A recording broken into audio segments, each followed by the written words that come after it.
Greetings and salutations. Welcome to Ref the District, episode 129. I'm Nathan Perry. That's the Stoner, and that's an empty box where Trev will be at some point. So we're just going to keep it in there. I really wish the graphics allowed me to go into his. Oh yeah, that would be cool. That'd be great. That'd be great. Of course, we're live here every Wednesday on YouTube, Facebook, and Twitter.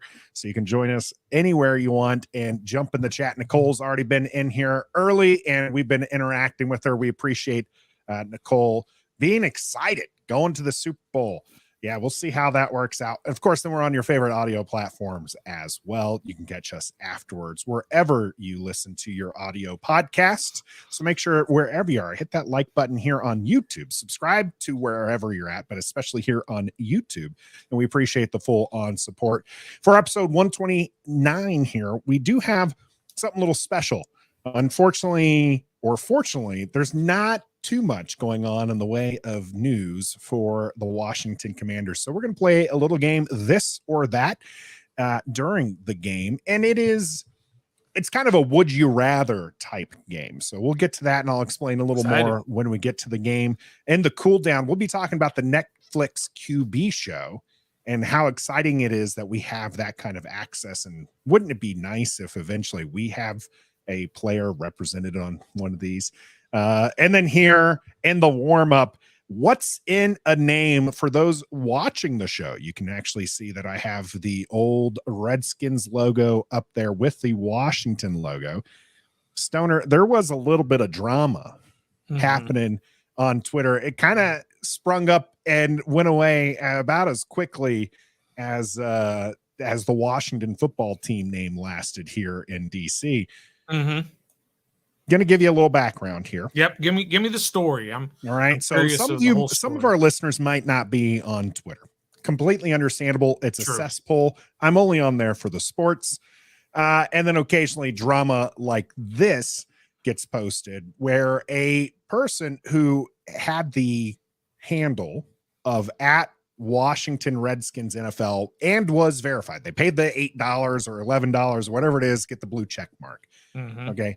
They've been running that account for some time and commenting and also posting some Redskins highlight reels and stuff like this.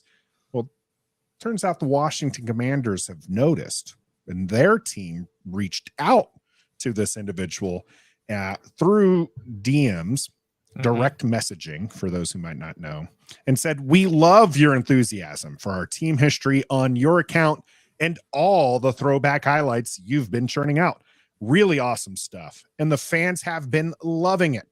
We wanted to reach out, though, to ask you to add something to your Twitter name so it doesn't appear solely as Washington Redskins, i.e. adding unofficial or fan, in order to avoid fans thinking your account is an official account of ours. If you'd rather talk about this further offline, we're happy to as well. Just let us know where and how we can reach you." So the account Stoner tweeted this out, this image of the Washington Commanders reaching out to them and said, "Hey guys, the Commanders," and tags them. Bold enough to tag them in this. "Want me to change my name? What do you think?" This was posted about 4:50. That's probably my local time, Central. So about 5 o'clock in the afternoon, 6 o'clock in the afternoon on the 11th, which would have been Tuesday. And it's been seen 2.8 million times. It's got 532 retweets, 500 quotes, 12.1 thousand likes, 311 bookmarks. Probably a lot of people were very interested to know whether or not he was going to change the name. Hey, one of those bookmarks was us too, by the way. I bookmarked that for ours. Of course it does. So this was kind of the drama, and I'm going to get to the resolution here in a little bit. But what is it for you as Trev joins us here? Hey, Trev. Hello. Thanks for joining us. So Trev, I just explained the Twitter drama that happened with the Washington Redskins account being contacted by the Washington Commanders. And I read off that little blurb there. I'm going to go to Stoner first, give you kind of a breather as you kind of come in here, Trev, to kind of espouse, Stoner, on your thoughts on this fan having the name and the Commanders coming after him. What do you think? Well, first of all, the guy having the name, I wasn't completely familiar with his account. I see it pop up every now and then. I saw it everywhere. Yeah. But he had like over 5,000 followers, which is pretty decent for just some guy doing an account. And what I mostly saw is he would just put out highlights from old school Redskins highlights. No big deal, right? But the thing that I don't understand, I mean, I understand everything that happened, but I don't get is why people were upset at the Commanders. Because the Commanders didn't really do anything wrong, I didn't think. But you get a lot of people in there talking about, here's another black guy on the organization. Here they are again, overreaching. This is so shameful. Only the Commanders and all this other stuff. But all they did was just simply ask him to do something. They didn't say, delete your account. They didn't even ask to delete your account. They didn't say, take it down or we're going to sue you, right? They just said, hey, can you just put something on there to differentiate so that we don't have this confusion? I didn't think that was unreasonable. Did you guys, did either one of you think they praised him so much? Yeah. And you got to think, legally, Washington has every right still to the Redskins name. Like that's didn't just go away because they were the Washington Commanders now. And so this was, as kind of I've seen other people say this, it was a very polite cease and desist. And it wasn't even a cease and desist. It was just simply add fan or unofficial. Unofficial would have been a great way to just been like, okay, cool, unofficial. Because people would still be like, oh, well, they probably still have some kind of tie. But instead to kind of go the route he did, I felt that was kind of interesting. And Trev, I know Stoner probably has a little bit more there, but Trev, what do you think about how the person who holds that account, how they reacted to it by putting out the Commander's message to the community? I don't think he's trying to harm them in any way. I guess he's just trying to show the fans that, hey, the Commanders aren't always having a black cloud over themselves. They're reaching out to a fan and being cooperative with fans. They're integrating with the fans. They're, he's showing us that, they're not a mean organization, so to speak, or he's not trying to get them in trouble. He's just saying, hey guys, the Commanders said I should change my name. What do you guys think? He could have been like, hey, the Commanders want to bleep and bleep, make me do this and bleeply bleep. And I think both parties handled it very well. I think the Commanders requesting him to do that and him displaying what they asked was very adult-like and very mature, because it could have gone south way worse. Well, it went south, Trent. Well, it went south pretty quickly. Do you agree that was an adult way to handle it? No, I don't think the way he did it. I don't have any problem with him kind of putting it out there and asking what people think. Yeah. But you don't post a DM unless you have some sort of a good reason, which I think in his case he had I think he was trying to show up the Commanders, trying to make them look bad. The tag is what kind of, that's what to me kind of takes it that next step. So one of the things I will agree with you here, Trev, is there's I forget what law it is in the world of people, but it simply says that do not attribute to malice what you can to kind of stupidity, right? And it's just like he wasn't trying. I don't think he was trying to be malice, or even as far as what Stoner's saying, to kind of one up the Commanders. I think he simply was just like, he has 5,000, as you said, Stoner, people who follow his account. And he was just wanting to get their opinion. And so he was just like, hey, they want me to change the name. What do you think? And where I do disagree with you, Trev, is the showing of the direct message and tagging them didn't feel very adult to me. But I don't think that he was the person was trying to go out of their way to make them trash the organization or to make them look bad. But it definitely went south very quickly.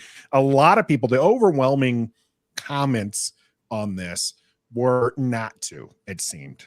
If you scroll through all the comments, it really looks like the majority of them were telling him not to change it, to go ahead and ask for something in return and all this other stuff. This person ended up changing it. In fact, the account itself is pretty much dead. DOA. Yeah, so you can potentially find the @Wash Redskins NFL, but there's 2 following and there's like 2 posts, but I don't think that's the same account. This might be somebody else jumping on because the person changed their name. It's gone to Danny. The person who now tweeted that instead of Washington Redskins with the blue check mark is just straight Danny. So very, very bizarre. Yeah. It's Tuesday afternoon activity. It was really bizarre how the whole thing went down, but the way it exploded and how it's just kind of turned into, like you said, I don't know. You got 17 tweets that they've had now, when before they had thousands of tweets. Yeah. And maybe, like you said, it's a different person. Maybe somebody cyber squatted or whatever and looked at that and said, oh, well, they're going to have to close that account and jump on it. I don't know. It was Elon. Elon did that. But I understand. We like to trash the organization when they do stupid stuff, right? But I don't think they did anything stupid here. No. They're just trying to protect their brand. Yes. And they're not doing anything malicious. They're not saying, take it down or we're coming after you. They just simply said, hey, we want to differentiate between what you are, which is a fan account, an unofficial account, and who we are. Because you know why? People are kind of dumb. Okay. We're all kind of dumb. And we see Washington Redskins and we see a blue check mark and we see highlights. We're going to think that that's the Washington Redskins account. It caught me a couple times. Not going to lie. Exactly. Sure. How many times have we fallen for the fake Adam Schefter? Oh, right. Which is crazy. I don't even understand that mindset of how I would like to spread disinformation just because I can. I don't get that. People love their internet clout, man. They love the karma. They love doing that kind of stuff. But they just want to separate from that. That's command. That's all they want to do. Say, hey, we just, put fan in there and everybody's happy. And we'll give you tickets to the Arizona game or something. They even offer to talk about it offline in like a more private setting too. So maybe they want to hear, why do you holding in Redskin, and that's where you can pitch it. I do somewhat agree, Tommy. Tommy in the chat, appreciate you jumping here, that this is only big because it's July. That's probably it absolutely is, right? There's nothing else going on. Now, this did kind of take a little bit of a windstorm because this was being shared by the likes of AJ Perez. There was political people getting in there and sharing their opinion, largely because there is a lot of emotion around the Redskins name. People, there's still a good portion of this fan base that wants them to return to the Redskins moniker. And there's a lot of politically minded people who are attributing the change to the woke environment and all this other stuff that's going on. And so they're against the name being changed to the Commanders. And so they're getting in, even though they don't have any skin in the game, pun intended, for this name. They just have a political mindset of, they think that, it never should have been changed. And a lot of fans agree with that. Well, I will promise you this, though. This is the last week and a half of the off season. Pretty much this is it. This is the last dead zone we're going to have. If you think about today specifically, and just in the world of sports, not necessarily football, but in the world of sports, this is the deadest day of the year because right after baseball. Right after the baseball all-star game. Right. There's nothing. Nada. Maybe a little Wimbledon, a couple of matches at Wimbledon, but that's it. True. Right? Yeah. Our Cinderella, American Cinderella went down today. Yep. Like who was it that said that? Did Tommy say that about how Tommy. It's just that time of year where something small is going to get blown up because we have nothing else to talk about. Come next week, you've got the sale of the team, and then the week after that, training camp starts. Well, technically, I believe, don't rookies report like the 21st even? Yeah, I think so. They report like a week early for Washington this year, which is something they don't normally do. So, I mean, starting next week, everything, the offseason's finished. And we're going to get the new owner. We're going to get training camp started. And then something like this happens and nobody's going to talk about it. No, we definitely will talk about it because it's our fan base does that. But well, I always say this, Trev. Every fan base is like that. We just don't see it. Yeah, because we don't care about it. Because I you sometimes you see it kind of on the periphery. You're like, you see Steelers fans saying the Steelers, they're the worst. We're the worst fan base in the world. There was that E-Rock for Philadelphia had that big rant and kind of blew up a few years back ago for Philadelphia. This has been your warm-up. It is brought to you by Don't Sleep Energy. Head out to dontsleepenergy.com. Use the code RefTheDistrict. Get yourself 10% off your entire order, whether or not it's their fantastic sugar-free energy drink or one of their amazing gears. Sport yourself a nice Don't Sleep Energy. That logo is clean.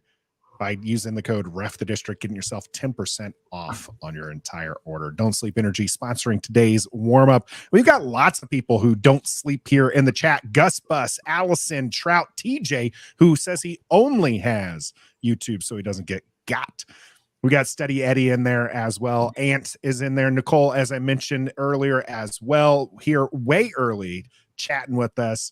And I'm scrolling way too past Rockman. I knew there was at least one more that I wanted to make sure that got in there for this. Now, gentlemen, you said that, or Trev specifically, you said that this, is just what we do here. We have a lot of drama in this organization. I might have something for you in this or that, which is coming up right here for the game. The game is brought to you by Pacers Running Stores. Pacers has 5 stores in Northern Virginia and DC. For the best running footwear, apparel, and gear, just stop by or schedule a virtual fitting with the best running experts in the business. Pacers Running exists to help as many people as possible through running. For every run, it's Pacers Running. Pacers Running for every run. That's right. You can go to Pacers for all of your feet needs when it comes to shoes or running apparel. And I might not run much these days, but I do walk around. And, it was great to go to Pacers and have somebody walk me through over the phone, or even I actually did mine virtually. So with the camera to kind of get me in the right pair of shoes. So now I have the right pair of shoes for the walking that I'm going to do here in Oklahoma, just not when it's 111 degrees outside or feels like it. Yeah. Oh yeah. It's Trev. It's miserably hot. It's so hot. You don't even get into the pool here. But we do love ourselves some Pacers Running here on the show. I know Stoner's gone through probably 4 shoes in the last year because he walks them out there. Al Catone in the chat. We appreciate that. Smash that like. Absolutely. Make sure you hit that like button. Stoner, Trev, I was sitting there thinking, I was just like, how can we spice up this week's show and make sure that it's kind of fun for you two and our viewers here in this kind of dead of the season, the sports season. And so I came up with this idea of this or that. It is a would you rather type game.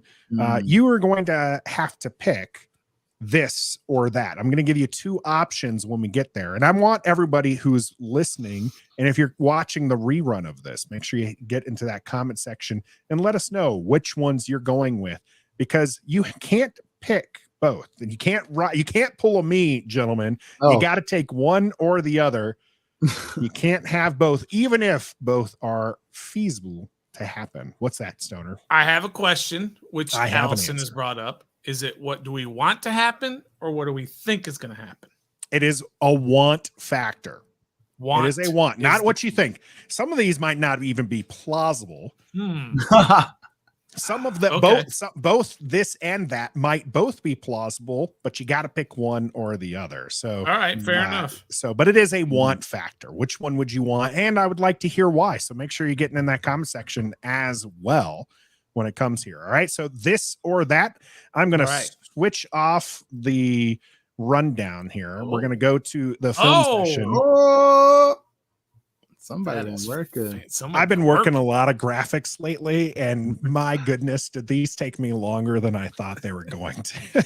The graphics department's been working overtime. I love it. And I just realized one thing here. I created this one first for the thumbnail, and so it looks slightly different than the rest. But that's going to be a Nathan thing that he's going to hate himself for later. No one else has to worry about it here. Yeah, and Trout, we're absolutely starting off with a bang. I didn't want to bury the lead here. All right. Sam Howell, 32 touchdowns. Yep. Or Chase Young, 22 sacks. This or that. Which one are you taking? Sam Howell with 32 touchdowns or Chase Young with 22 sacks? I mean, it's a no-brainer to me. Same. The quarterback position is the most important position, and 32 touchdowns would be a team record. A franchise 90 years of football would be the best passing touchdown stat in the history of this organization. And then, with 30, is that 32 running and throwing? Thank you for asking. I left it ambiguous on purpose. 32 passing touchdowns. You're right. Absolutely smashes the record. We haven't had anyone throw for 31 touchdowns in 40 years. So, I mean, this would essentially be fantastic. I'm going to stick with that as a passing touchdowns, though I could have snuck it in there that there was total touchdowns, but it is 32 passing touchdowns. Yeah, then it's a no-brainer. It's a no-brainer that I would go with the 32 touchdowns for your quarterback, because then you don't have to worry about the quarterback position, at least for another year. And we haven't said that in 6 years or 7 years. To answer Jared, it is 22 sacks for Chase Young. Yeah, so the graphic is kind of a visual representation. I'll kind of talk through the this or that. This being Sam Howell with 32 touchdowns passing, or Chase Young is that is Chase Young with 22 sacks. It looks like overwhelmingly people are going to go with Sam. Allison saying on the rookie deal. Gus Bus saying it's harder to find a franchise QB than a dominant pass rusher, but we'd still have TJ saying Chase Young in here. So, Trev, where are you landing? Well, outside of the no-brainer comment that Stoner and Scenario Stoner put, I'm gonna tag along and still say Sam Howell, 32 touchdowns. The past few years, I don't know. We need to score points on offense. Yeah. We have all these weapons. We have all this, special design play calling, and we score 20 to 17 points a game. So if Chase Young has 22 sacks, then we don't need anybody else to play defense. But we do, because in order for Emmanuel Forbes to eat, you got to have good pass rushing. So, and I agree with that comment. It's hard to find a franchise quarterback than a dominant pass rusher. You can find a dominant pass rusher later in the draft, off-season move. Montez Sweat could still break out with a solid year. You don't necessarily need Chase Young. No, we don't do that, or you draft someone next year. Sure. If he gets 22 sacks coming off of a completely blown out knee, then all right, we might be onto something. He's just an alien at that point, But realistically, stat-wise, outside of the no-brainer, Sam Howell 32 touchdowns. We got to score points to win. TJ even getting a little deeper there. How many interceptions for Sam Howell? That's not the point here. This is very simple. Of these two, this or that, what would you take there? And to Jared's comment, Sam Howell, 32 touchdowns is a very lofty, right? Allison did the math. That's 2 touchdowns a game. 22 sacks for a guy who's 7.5 is his career high. These are lofty numbers, but I'm saying if one of these were happening, which one would you rather have happen? It seems like we've gotten to the Sam Howell as the overwhelming victory one there. I think that was kind of an easy one. Yes, sure. But I mean, 22 sacks for Chase Young, and well, then you're paying him $25 million a year too. You're probably still there. What I like about this one, while easy, because QB is just so important of a position here. What I like about this one is, to me, either one of these spell success for Washington. If Chase Young has 22 sacks, to point to me, Stoner, one team that's had a 20 sack pass rusher that hasn't also been a playoff team. Go ahead. Look that up, Stoner. I'm going to ask Gus to look that up because that's kind of hard to look up. But hear me out on this though. If Chase Young, if Sam Howell has 32 touchdowns, guess what? Next year you don't have to pay him. If Chase Young has 22 sacks, sure, you got to pay him $25 million a year. If Sam Howell has the 32 touchdowns, you're paying him $850,000 next year because he's not up for a contract. Right. So that's another factor. So I think that's that's fair. I like Gus Bus here with this one as well. There's an argument for Chase because no one is thinking that Chase is going to give this kind of production.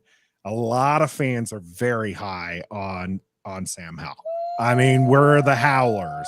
Yeah, no joke. And I saw a couple Wolves in there, so I'll make sure I get that out there as promised. Let's move on to the next ones, gentlemen. All right. Would this or that? This. Yeah. The team makes it to the division round in the playoffs. Past the wild card, they make it to the division round. All right. Or that they have the number 2 pick in next year's draft. Nah, dog. Give me division round, okay? Because I'm not saying it'll happen because it's probably a quarterback right there at the number 2 pick. But we had that number 2 pick, and we just got done talking about him, and he's been a disappointment since he's been here. It's after his rookie year. That doesn't mean every number 2 pick is going to be bad. I know, but I'm just saying. Saying. Based on us, because we are the Washington Commanders, we always have some bad luck somehow. Mm-hmm.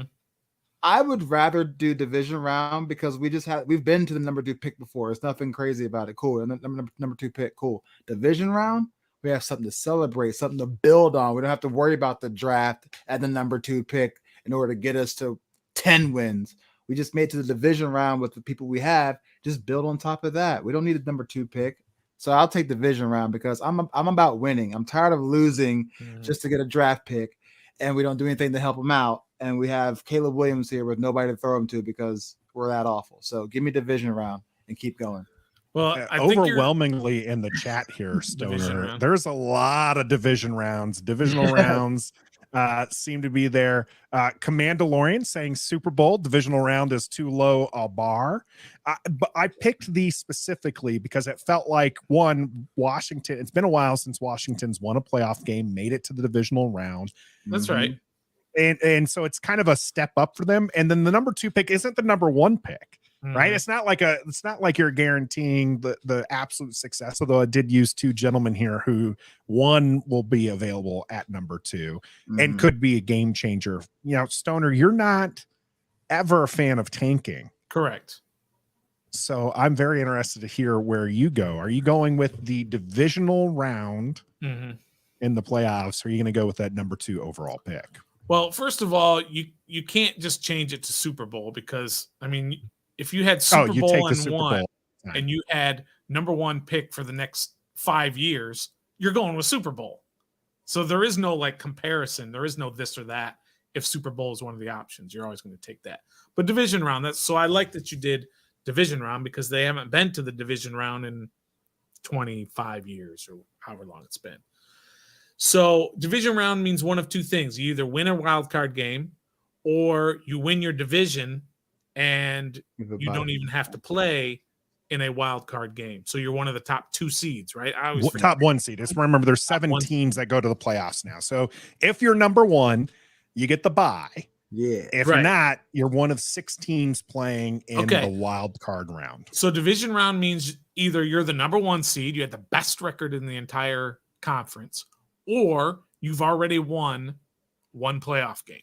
Right. There is nothing that would be better than that in terms of what you can offer me on the other end as far as the number 2 pick. I don't care if the number 2 pick is Joe Burrow's little brother who had the exact same stats as Joe Burrow. Right. I don't care. I'm always going to choose a chance to advance in the playoffs over any other possible things that could happen. Yep. Because Joe Burrow's little brother could turn out to be a bust, as kind of Trev was saying with the number 2 pick, you just never know what's going to happen there. We Always did have going with division round. We did have a couple people take that. Jared took the number 2 pick. TJ had the number 2 pick there. Gus Bus fact checking me. In 2011, Jared Allen had 22 sacks. Vikings finished 3-13. Love it. Okay. Love Gus. We All need to right. put him on payroll. All right. Okay. I will take the L on that one. I mean, Gus would probably be on payroll if he didn't have, a Wes Schweitzer love affair. That just sort of ruined his credibility. Yeah. But that's a good pull. Good pull. This one's an interesting one here because it's just like I said, just enough success in the playoffs that it's entertaining to kind of think that we're that successful, and the team has to have good things happen for that, right? That one playoff victory or number 1 seed, like you mentioned, Stoner. But then the number 2 pick is also like, I mean, things have gone awfully bad for Washington, just terribly wrong. But that number 2 pick is also something that could very much excite the fan base going forward. If you're talking, you get a Drake May or a Caleb Williams, those are exciting options. But you don't. This is before the season starts. You don't want to be excited for next year. Now you want to be excited for this year, and the division round is the way to go. So it's kind of like when we're talking about with what the Nationals to kind of give a comparison.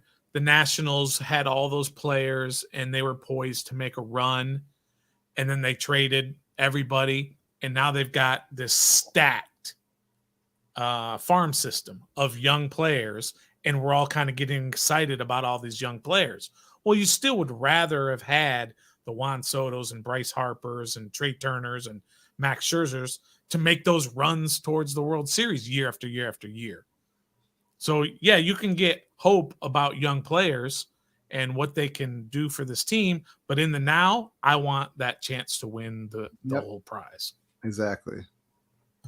All right, let's move on to our next this or that. I think it's 2 votes yet, or this so far, and in our series here. On our third one, we got the running back duo. This Brian Robinson rushes for 1,300 yards. Rushes For 1,300 yards, or that Gibby getting 1,400 all-purpose yards. And that should say purpose, and now I'm really hating myself for purpose. All pupos. 1,400 all pupos. Yeah. All that stuff we said about beautiful graphics. And we're gonna have to take a little bit of it back. Just for that. Gonna have to. All right, Trev, you want to go first on this? Because I think I got to think about it for a minute. 1,300 rushing yards by B-Rob, or 1,400 all-purpose yards by Gibby. That means he's catching the ball and running the ball. Yeah. What he's all-purpose could be potentially kickoff returns too. We have seen him on the kickoff returns. Yeah, but we don't really think about that one. It's receiving and rushing. Yeah. You know what? This is tough because the 1,300 yards rushing is B-Rob's game. The all-purpose yards is Gibby's game. He's a receiver. He's a running back. He's a kick returner, maybe, as Nathan's alluding to. Oh, God. Give me... All right, I'm going to do it. Give me 1,300 yards rushing by B-Rob. You can get a guy like Gibby and get 1,400 all-purpose yards. Player in position a dime a dozen. A good natural running back downhill or whatever, 1,300 yards rushing. So I can see that. I cheated a little bit just so that I could, come up with an informed decision. But in 2021, Antonio Gibson had 1,400 yards, all-purpose yards. In 2021, when everybody thought he was terrible and fumbled every time he touched the ball. He did 1,000 yards rushing. He had 1,000 yards rushing and 300 yards receiving. He almost had 1,100 yards. Well, he had almost exactly 1,400. And we wanted to run him out of town. We still did after that season. So I would have to say that 1,400 all pupos yards are not necessarily that I thought about making enticing. it higher. I definitely thought about making it higher, but the 1,400 is still significant. I mean, the that kind of success in the backfield, if he's getting that, that's potential of B-Rob, maybe not getting 1,300, but still has a significant role in this offense. So, but I the 1,400 maybe a little modest. Yeah, maybe she got a little higher, but I get the idea. Yeah, it's still a good one. But 1,300 yards rushing. That means that's a lot of rushing. That is a lot of rushing, and I saw a comment says that our O-line must be legit and real. If he gets 1,300 yards rushing, that'll open up the field for Terry Moore and Curtis Samuel and Jahan Dotson and Dax Milne, maybe De'Ami Brown. Nathan, this is a good one, dog. This is a good one. Gus Bus saying I should have made it 1,500. David bringing up the good point here. More rushing yards tends to mean you have the lead, which I guess means you win more games. I'd rather see rushing success. Yeah, possibly. But I think I'm taking the 1,300 rushing yards. Yeah, just because that means that he is like kind of what you said there, Nathan, is that they're dominating the clock, and he's just kind of tearing guys up, and then you can say we can let Gibson go because we've got our bell cow back. This is also one of those ones where you have a guy who you still have under contract next year on a rookie deal, and Gibson is going to be up for negotiations, and so which one are you going to take here? We did have some people taking Gibby over Robinson, several people taking Robinson. I'm not going to take the trash talking from Commandalorian on my man Gibby, saying Gibby is trash. Sorry, no, come on. Gibby's I disagree with that. Not trash. He had one fumble last year in 206 touches. One fumble. What was our record? 8-1. There you go. Well, I mean, running backs kind of a dime a dozen a little bit, right? But bringing up the 1,300 yards in the NFC is probably a Pro Bowl for sure. Brian Robinson. 1,400, probably not. Yeah, I guess I should have made that higher of a number. I'm just trying to aim for something reasonable, and I liked the closeness of the numbers there. Tommy T, Brian Mitchell should be in the hall for his all-purpose yards. Yes. Did he make the final? They put out the final list. No, Joe Jacoby did, and he better make it in. We got to start something where we just post about Joe Jacoby facts like every day from now until the vote happens. That is Joe Jacoby deserves to be in. Looks like we're going 3 thises. Yeah, I got 3 thises so far. With B-Rob getting there. Here is the next one. Sticking with the offense here. Damn. The return of the posse with 3 1,000-yard wide receivers. Yeah. Or that Terry McLaurin having a 1,500+ season. That's 4 thises. Next. Yep. I'll get 3,000-yard receivers over 1,500. Yep. Next. Again, I think, Nathan, you had to move up Terry's production for us to consider. Why? No, for us to consider. If you put Terry McLaurin has 1,850 yards, now you'd be like, well, wait a minute. Now he's starting in, he's an all-pro, and he's, you know what I mean? But 1,500 yards is really, really good, but it's not even Justin Jefferson level. But 1,800 yards, now we're on Justin Jefferson, Jamar Chase level. So for the record, 1,500+ yards would have put him fourth? Fourth, really? Behind Justin Jefferson, Tyreek Hill, and Devontae Adams. Yeah. How many Jamar Chase have? 16 was Devontae Adams, by the way. Huh, JJ had 1,809. I told you JJ is probably to me is the number 1 wide receiver in the NFL right now. That guy that's because the Vikings throw the ball more than any other team in the league. Right. He's a ridiculous wide receiver. Or they throw the ball because they have Justin Jefferson. That's true. That's yeah. So I mean, 1,500. I mean, this is like said, right, top three wide receiver numbers, Yeah, or they all come around 1,000. By the way, the reason why I also went with 1,500 here is because typically you do not have 3 1,000 wide receivers if one of them has the 1,500. And by the way, I brought up the posse because that was one of the trios that got to 1,000 yards receiving. So isn't there only like 5 or 6 or something? Yeah, something like that. Arizona Cardinals were the last to do it, with Fitz Bolden and some rando guy. And maybe Ricky Prohl or something. I forgot the name. I had it up earlier when it came there. So yes. Wow, Commandalorian saying Terry McLaurin going to be wide receiver 2. Jahan going to pass him this year. No, we had a daily Commanders update talking all about that. So yeah, we did. Maybe Trev. Hogan saying 3 1,000 because that means that Howell also went crazy. I mean, that's a guaranteed 3,000 yards right there. I found it interesting, by the way, also when I was looking at those stats, that at least the first 3, I want to say, of these trios, the QB actually only threw for 4,000 yards. So it really went to those 3, and then not much else right. there.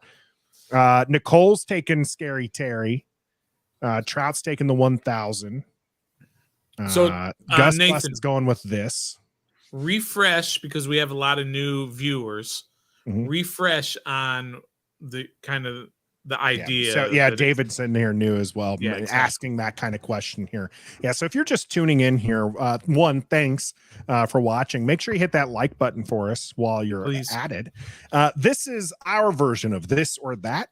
This isn't about what's likely to happen. This is if these two happen, which one would you rather happen, right? So are you going to take this 3 1,000-yard receivers, or are you going to take that Terry McLaurin having 1,500 plus yard season? So it's not about whether or not it's possible that it's going to happen.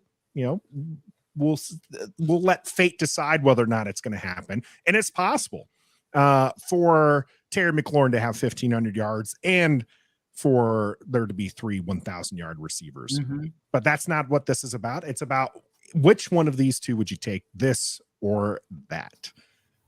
So it looks like we got a overwhelming consensus on this again. A few that's. There's some people who are split who are taking the that's, but you guys are both well on the this train. We'll see whether or not our next one changes that. This Cole Turner 550 yards, or that Thomas having a 900-yard season.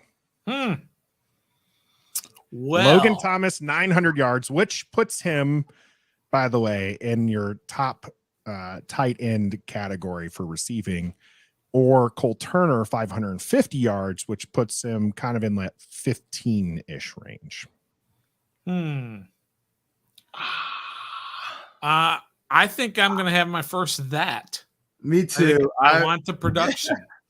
Me too, especially with EB right now. He's his tight ends. I would love the tight end position to succeed and excel in this new offense, because 550 for a tight end, we're doing that right now with Scott Turner and whoever else we've had as offense coordinator. So give me Logan Thomas 900 and EP. I hope you can hear me loud and clearly.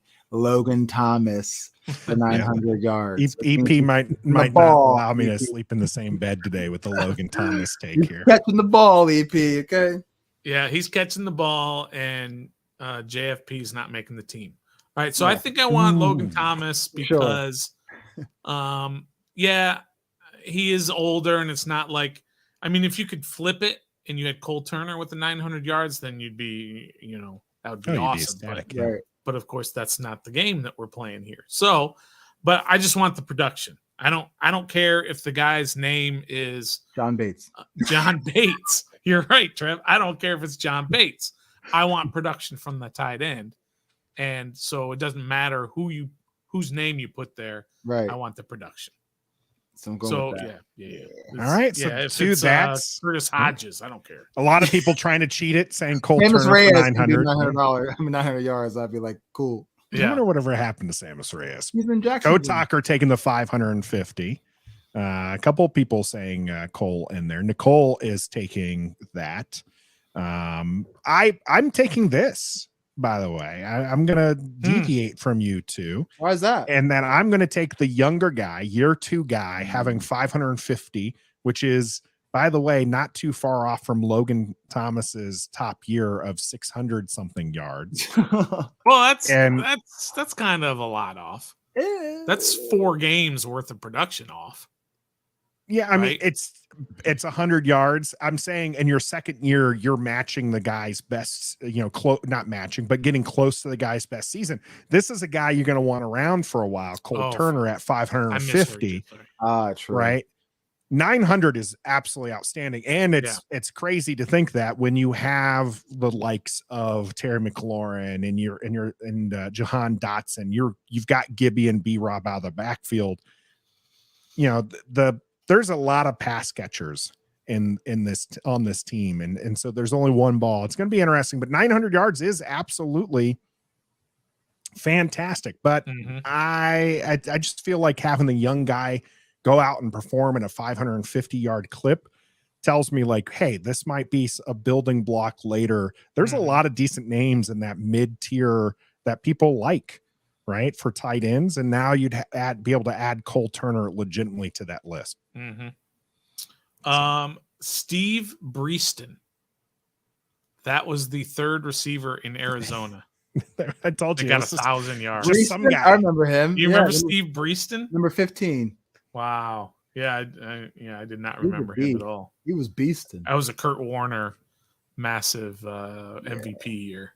EE joining us saying Trev doesn't like AG. AG going to be the feature back this year. You'll see. You'll see. Trev does love to dog Gibby, but it's all right because I espouse all the good that Gibby brings to the field. I do too. We'll see how that goes here. Let's see this or that, gentlemen. Again, for those who are just tuning in, you get to pick one of these. It's not about whether or not it's going to happen, or it's just what you want. Are you going to take that top 10 offense on this, or that the undisputed number 1 defense? Meaning there's no way in the world that anybody can be like, well, this yards or this number here. Nope. They are just strictly the number 1 defense. Nope. Don't care about that. I don't care if we have 2,000 Ravens. I don't care. 3 shutout games in a row. Nothing. I don't care. Nope. What's more fun, watching Kirk Cousins in a high-powered offense or watching Taylor Heineke in a high-powered defense? What's more fun to watch?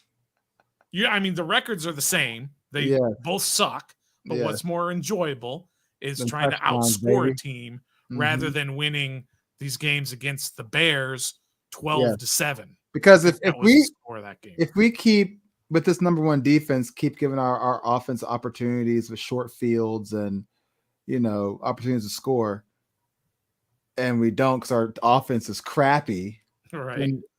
What's that gonna do? Oh yeah, we got pick, but our defense was great. This is not saying that the offense is going to be crappy. Right, I know. This is just saying that the defense is going to be number 1. Nah, I want top 10 offense. We got EB. I want fireworks. I want excitement. I want touchdowns. I want trickery. I don't. Would you rather they win 36-34, or would you rather they win 12-7?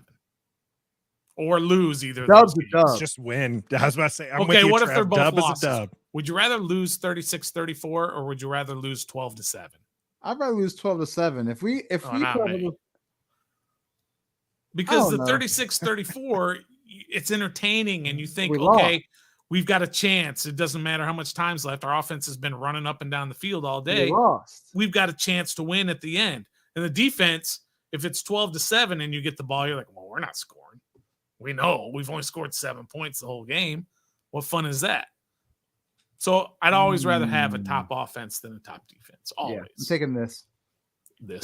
I think the offense here is probably the easy choice, and everyone in the chat is going with the offense here. What if you said number 1 offense versus number 1 defense? No, well, that's even clearer. I mean, I'm just giving you a top 10. You could be number 10 and everybody's jumping on that. I think the difference here is you're going from the number 28 offense to the number 10 offense, and that's a huge jump. Washington probably is a top 5 defense from this last season. To go from 5 to 1, even if it's undisputed, isn't as much of a jump, and the excitement maybe isn't quite there. But I mean, defense is pretty good. And you always hear defense wins championships, but the offense is actually what wins you. Defense is what's going to get you there. Yes. So Washington, we've said this over and over again. Washington doesn't need a top 10 offense. They just need a passable offense, and this team could be potentially quite dangerous. Yes. So, I mean, just look at the Chiefs. Everybody talks about their offense. Nobody talks about their defense. Yep. Need that one. So yeah, David saying we can have a top 10 offense and then the number 2 defense, right? Yeah, that's absolutely possible. I mean, again, you roll out a number 5 defense with the top 10 offense, and you're probably gonna go deep into the playoffs there. That's absolutely top 10 offense. All right, I got to make these a little bit more difficult. No, these are good, bro. These are good. Let's see on this next one here. Okay, do you want this? A plus 10 turnover ratio, or that fewest points allowed?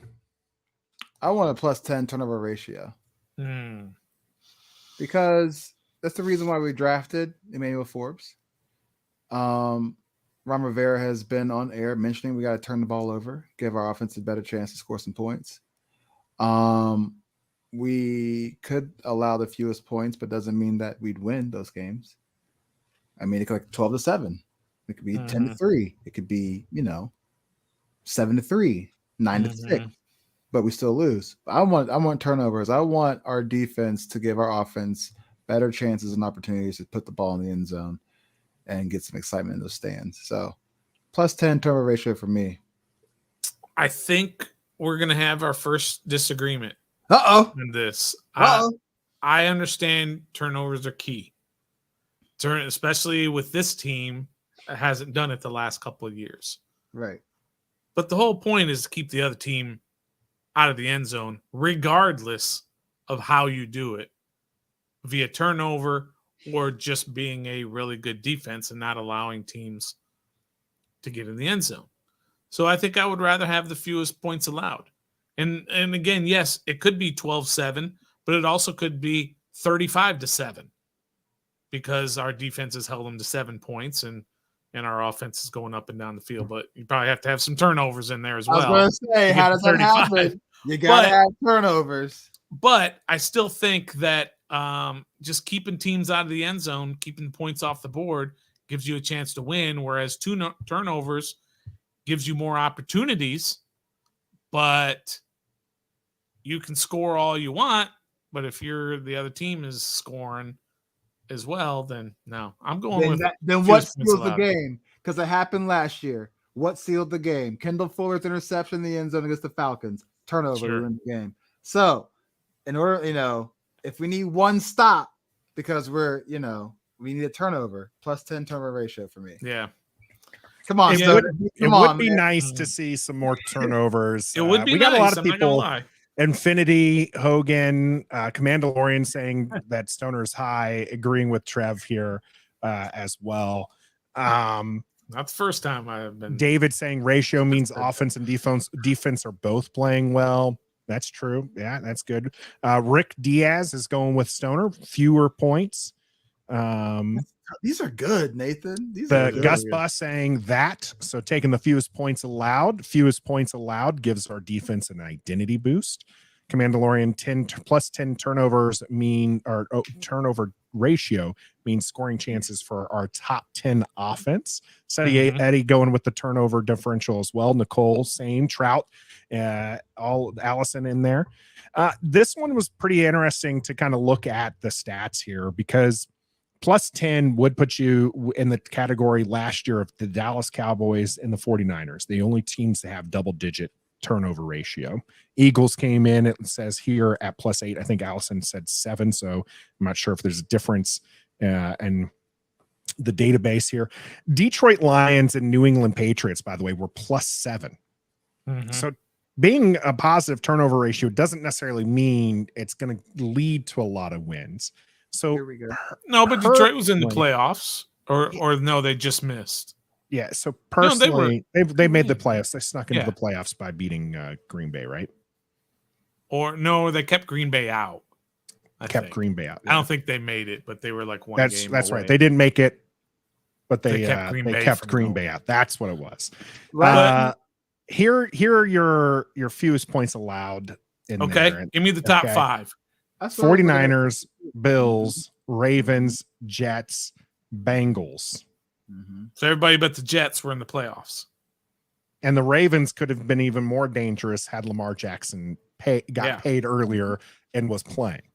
Yeah, man. Fewest points allowed. Come on over to my side. It's all then right. It goes, by the way, room. then it goes Cowboys, Commanders. Yeah, I knew Commanders were up there. Yeah. Now, go to turnovers. All right. San Francisco leads that too with plus 13. Mm-hmm. All right. And who were Then the others? Dallas. I think you already Then Dallas, and then I just had playoffs. Eagles, Lions, Patriots Playoffs. round out your top Yeah. 5. Bengals, Jaguars, Chargers, Ravens, Steelers. I mean, those are almost all playoff teams. So It's I mean, both of these great. are good things, right? But to me, I'm with you, Stoner. Hold them to fewer points, and you should be able to win the game. Now, that does mean Washington needs to do well. I love that point by David, where he was just like plus 10 turnover ratio means your offense and defense are playing well, right? Because you're not giving the ball up and you're taking the ball away. The Chiefs was a -3 turnover differential last year. The Chiefs were? Yes. And where were they ranked in fewest in points allowed? Where was their defense in points allowed? Because that's surprising to me, actually, that the Chiefs were -3. We were -5 below them. Yeah. So -5 below them, or we were just -5? We were -5 and we're below. Yeah. We're right there then with them. But yeah, they were 16th in points allowed. Wow. I mean, they did not have a good defense. They did not have a good defense. Yep. 2 words for you, Trev. What Patrick are Mahomes. Nathan got. I was waiting to see if he was going. It doesn't matter. I was going to say Eric Bieniemy, we got on the ref panel. We got one this, one that here. It seems most people are leaning towards the turnover ratio. I get it. A few of us stalwarts are with Jonathan Allen up front here with the fewest points allowed. Let's go to our last one here. This or that. Unfortunately, Washington is not going to get Hard Knocks before the season. That's going to go to the New Jersey Jets. Oh, my God, Nathan. So how about Hard Knocks in season? Oh, boy. Or a season full of no drama? I'm going to go with I got Josh Harris up there. The SAT. Can we combine them and do the SAT? The SAT. The SAT. No, you can't. Well, you know what? Give me Hard Knocks in season, because when that starts, the no drama era with Josh Harris starts. So that will go along. That will tie into the end season. That sounds strangely like a that. Give me Hard Knocks, because you already have the no drama factor in there because of the sales about to happen. So let's see what's going to happen with new ownership during the season. What it's like when we have a change of ownership during the offseason and we're kicking off a new season with, I don't know. Give me Hard Knocks. I just want to be on Hard Knocks. Taking Hard Knocks in season. After season, off season, winter season. I don't care. I just want Hard Knocks. Yep. I'm the same. I want Hard Knocks no matter what. It's probably going to be more drama, but who cares? We've been dealing with drama forever. Wow. We'll take the By drama. the way, I want Hard the comment section here, overwhelmingly no drama. Yeah. Everybody is taking no drama. Trout telling you how it is here. No drama would be such a breath of fresh air after 20 plus years of Dan Snyder. I'm not surprised these two yahoos picked the Hard Knocks, though. They're so hard up for some Hard Knocks. Because I want the world to see what we've been going through for 30 years. Yeah. I'm going to tell you why in the cool down. Why I want Hard Knocks. Fair enough. That does finish our this or that section of nice job, Nathan. A fantastic segment that you just pulled out. Yeah. Well, I appreciate everybody being in the chat and kind of going along with the this or that. disagreeing on the last one as far as that's. Well, we might not be able to.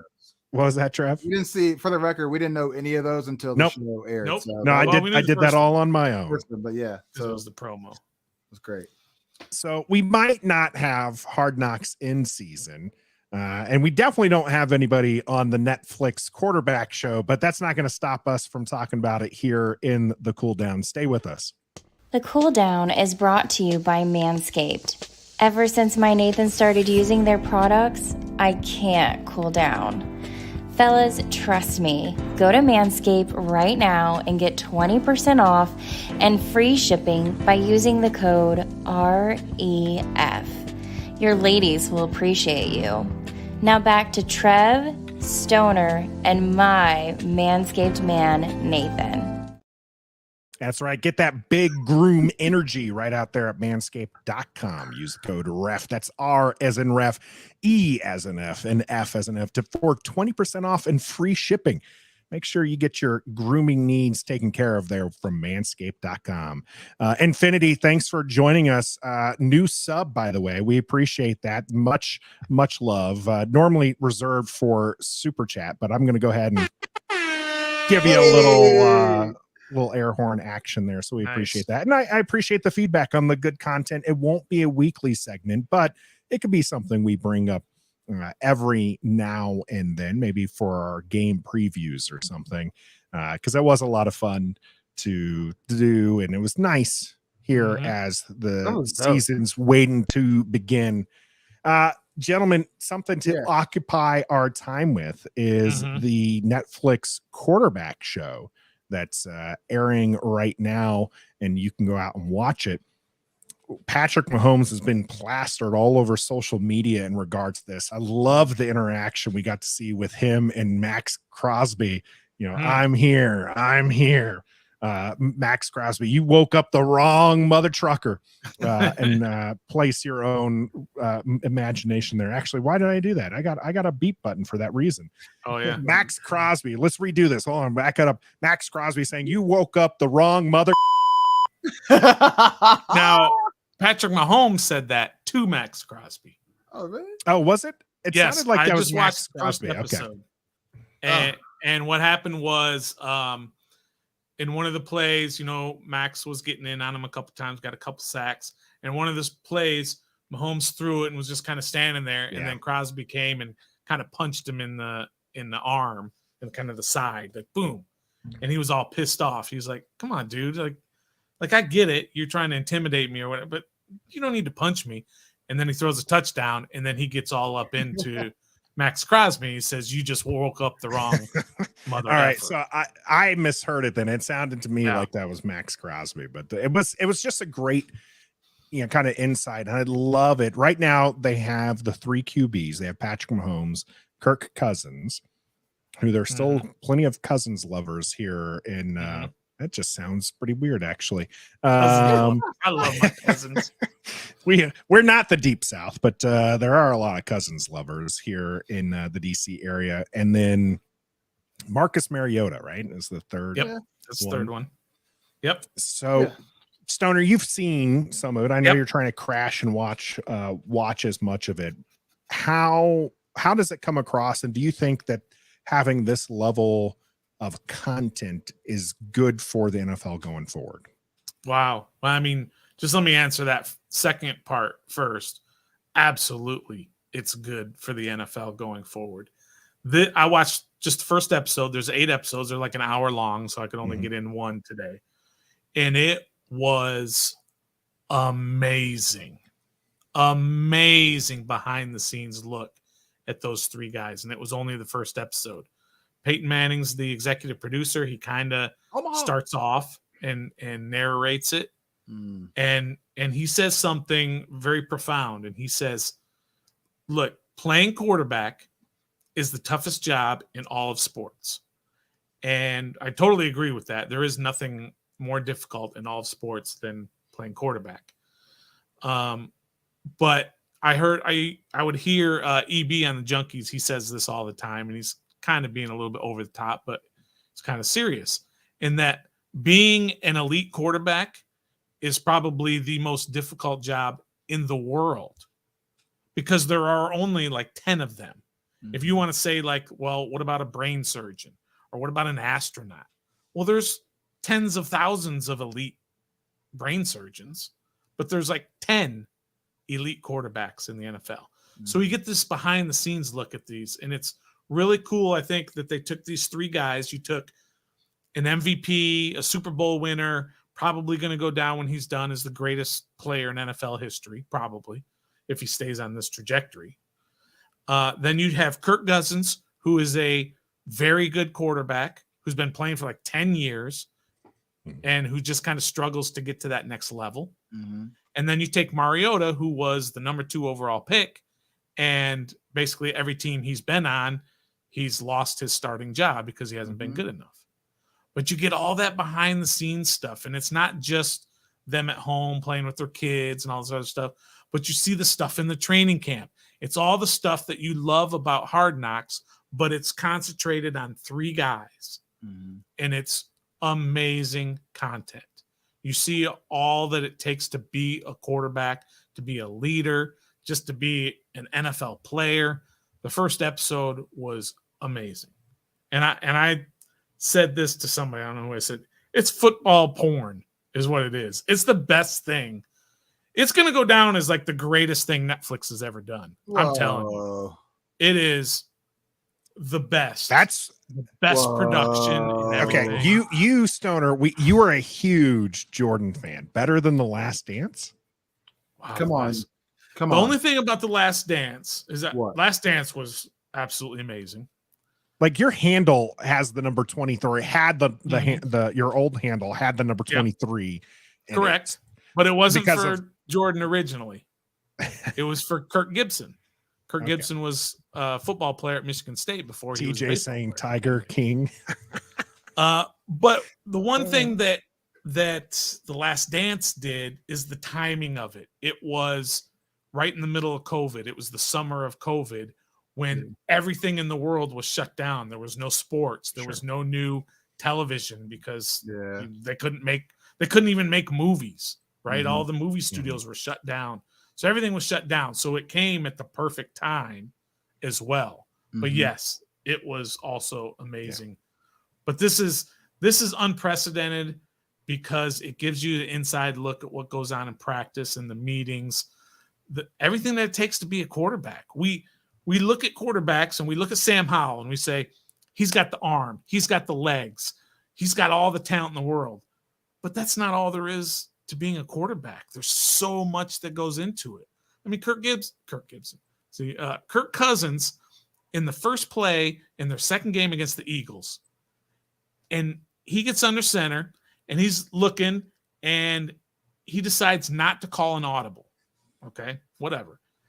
And Dalvin Cook got stuffed at the line and he knew right away he should have called an audible. And it kind of set the tone for the whole game, and they got waxed by the Eagles. And that stayed with him for days and days that he didn't call an audible on that play. He saw it, and he just didn't process it fast enough. And Kirk Cousins is a great quarterback. He's a really good quarterback. He's just right. And so he's above average QB. He's an above average quarterback. You don't have to give the man all the flowers. Yeah, but he's an you above still like him and you like that does not. That's just such a small part of an overall take on what it takes to be a quarterback. And he didn't audible out of that. And next thing you know, they're getting whooped, and it was all he thinks it's all quicksand comes in there. So it's just amazing. You have to absolutely watch it. It was brilliant, brilliant, brilliant. It'll be something that we'll definitely watch. Not something we're going to cover too much. Now, if Washington happens to be on the Hard Knocks in season, definitely expect us to be covering that pretty closely. That's why I want it. I want to see that. You want this level of content. Well, let me ask Trev now. Whether or not, I don't know whether or not you've seen the show yet, but who on Washington, try to stay away from Sam Howell. It's a quarterback show. I know that, but who on Washington would you want to follow around and get all the behind the scenes and the thinking and all this that goes into it? Who would you want to see it from the Washington Commanders roster? And let us know in the comment section who you would like to, have that kind of all access and not named, not in the QB position. Okay, I'm gonna name 3 just because it's 3 quarterbacks. Terry McLaurin, first of all, just because of the way he is as a receiver. Boring, but okay. He's a boring guy, but okay. Kirk Cousins is a boring guy. You're right. Okay. You're absolutely right. He's that man was. I mean, wearing he looked awkward with the chains on. He was like, he was G'd up. I've never seen this much jewelry in my life at one time, so I don't know. So, anyways, Terry McLaurin. Okay. I want an offensive lineman, Charles Leno, Andrew Wiley, because they not only the quarterback, yes, but they set the tone too. They got to point out this and communicate with the quarterback too. So I want to see what they see from the offensive line. Chase would have been an amazing one to kind of be inside the head of. Sure. And then I heard Nick Gates is hilarious too. Oh yeah, he looks like he's going to be a lot of fun to watch. And then go ahead and give me somebody from our secondary that isn't there, like in charge of the defense. Like what's Cam Curl, Jeremy Reeves. If you're going to take someone from the secondary, and Jeremy Reeves, I'd go more special teams. But if you're going to go someone from the secondary, who I think would be amazing to follow is Defoe. Really? Have you seen some of the skits that the teams put on? Defoe is hilarious. He's great. We've talked with Kendall Fuller. He's a little bit more reserved. And Benjamin St. Juste is also not somebody who kind of goes outside of his shell when the camera's around. But Defoe is a character. Cam Curl, quiet leader as well. But the quarterback of the defense, they got to know everybody's position on defense, from the lineman to the backer to the cornerbacks to the other safety they're playing with. I want to see what it's like behind the scenes of quarterbacking a defense, and then the wide receiver, and then the offensive line. I think it would be very easy. I would love Tress Way. Obviously, absolutely. He has the personality, but what do punters do during the course of the week during practice? Not a whole lot. Only probably so many times before you're worn out while they're still practicing. So and you only talk about it so much. Yeah. So I would like to see that. I would like to see Tress Way all the time, and plus he's a character. So put the whole special teams unit as one. That would be interesting. I mean, you got a lot of characters. Sly working out. Yeah. All the time. His guns. You get Jeremy Reeves if you do the special teams as a whole. Oh yeah, for sure. Stoner outside. Trev took 3. You give us 3, just like he mentioned. There's 3 in the show. So you took Tress Way. Who else are you taking as your shows to kind of watch for the Commanders behind the scenes? Well, I think Chase Young would be a great follow to see. He's got personality. He's got he's got the it factor. So it would be really cool to see him and just everything that he does, his interaction with teammates. He's, from everything that we understand, he's a great teammate. He's a hard worker, all that stuff. So it would just be kind of cool to see him. And then probably third, I might go with I'd probably go with Jahan Dotson. Jahan Dotson's kind of putting himself out there a little bit more, and he's got a little bit of personality, and he's showing that he wants to be the guy. So, yeah, those are my 3. I'm surprised he went with Jahan Dotson. Curtis Samuel would be the wide receiver. Yeah, maybe. Who I thought that maybe you were going to go with. And to me, that one, and we've heard that from Pete Haley, kind of the character of the group, and people don't quite understand just how silly and funny Curtis Samuel can be. So that one would probably be, if we're going to take a wide receiver, would be my go. My 3, besides Tress Way, the Boomer Sooner is going to be in here. Trev's changing his. He's doing an audible. Commander Lorian has a great one. Ridgeway. That would be a fun one to see. And plus you'd get kind of some of that thing. But if I'm going to go with defense, I'm going to go with Defoe. I just think that he's probably the most characteristic guy out there.